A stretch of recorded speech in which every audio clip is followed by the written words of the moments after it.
Every time I dim my light to keep someone else comfortable, I created a mess. Today's video is going to be a bit real life raw.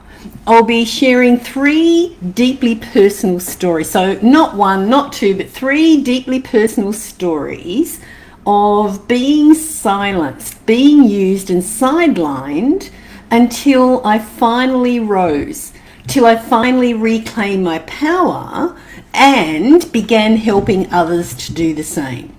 So if you've ever sacrificed your truth to keep the peace, to be accepted, to be loved or approved to your own detriment, if you've ever dumbed yourself down, if you've ever stayed quiet when you should have spoken up to your own detriment or somebody else's detriment, if you've ever overgiven, overcared at your own expense, or if you've ever people pleased and still come off second best or even dead last, then this is for you.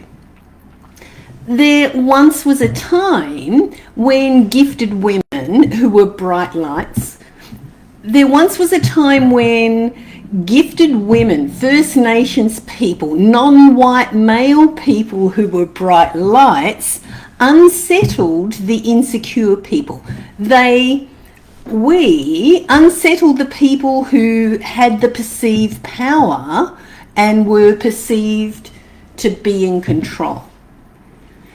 These people didn't mean to make other people uncomfortable. They were just brilliant, intuitive and wise beyond their years and often had hearts of gold. But again and again, they were told they were too much, too sensitive, too strong, too different. And many of these women and others learned the secret to survival, to dim your light so that other people don't feel small. I became a master of shrinking. I was too kind, too loyal, too agreeable, and way too far go with the flow. And eventually, I was a doormat to people who intentionally manipulated and engineered for me to go with their flow. And it cost me everything. So mess number 1 was my first marriage. Let's call it the boxer and the bright spark. I was a teenager, a high academic achiever, top of my class and dux of my school. My 5th grade teacher said I was destined for greatness. Thank you, Mrs. Jilks.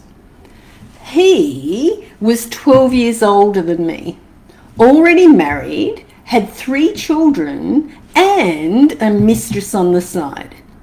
And he was overweight, a drinker, a boxer, and not academic. He needed me so that he could pass his exams. He'd sit behind me to copy my answers. And he beat me up mercilessly when I tried to get away from him and be with people my own age and people my own crowd. And when he told the world he was marrying me, I obeyed. He didn't ask me, he told everybody else, and then I kind of found out. Because that's what you do. You obey when you're 157 centimetres and you've had the bejesus belted out of you by a 95 kilo boxer. I obeyed because I was 4,000 kilometres from home on the other side of the continent, away from my family, friends and support network. And I obeyed because his housemates, who witnessed him assaulting me, who not only did 0 to help me, they also made a vow to stay silent to protect his future. I didn't want to marry him, but in doing so, I became a teenage stepmother to 3 young girls, isolated and unsupported, and considered a home wrecker by some people. And I started shrinking even further under the weight of secrecy and shame and duty and fear. I dimmed my light to avoid getting beaten up again. Mess number 2, the Chiron hijack. Let's call it the healer who got hijacked. Years later, as I stood on the brink of my professional dreams as a chiropractor in the field, the same patterns started to re-emerge. I was working under a senior chiropractor whose wife was seriously unwell and quite desperate. So she turned to a trance medium. When medicine failed, they turned to mysticism. And soon, the medium began channeling the healing philosophies and techniques from the master Chiron, the teacher of the shamans. And credit where credit's due, the chiropractor's sick wife did get well. And even though the trance medium could channel like no other, she was jealous of me. I was younger, educated, and I was on the rise. Even though the trance medium could channel like no other, she was a two-faced game player, a toxic Libran. An insidious process with many twists and turns involved me dimming myself down so the uneducated, jealous, and two-faced psychic didn't feel less than, because she had no education or nothing obviously else going for her other than her remarkable ability to channel. And for some people, being a gifted psychic before it was trendy wasn't enough. Anyway, it ended up with me becoming the trance medium's mule. Funding, teaching, leading, healing, organising, adminning, while she reaped the benefits. And once again, I had dimmed myself. I had given my power away so someone else wouldn't feel threatened by my success. Once again, I'd done something I did not want to do because I didn't say no loud enough, strong enough, or determined enough to make it stick.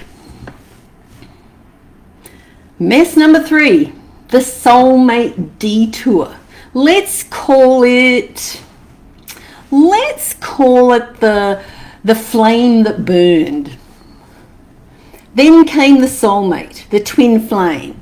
Not the fantasy version, but the real deal, the one with the same soul signature.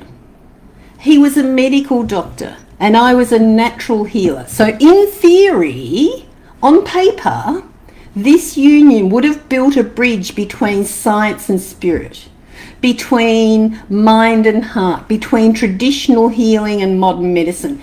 Everyone saw it. Spiritual teachers declared, "It is written."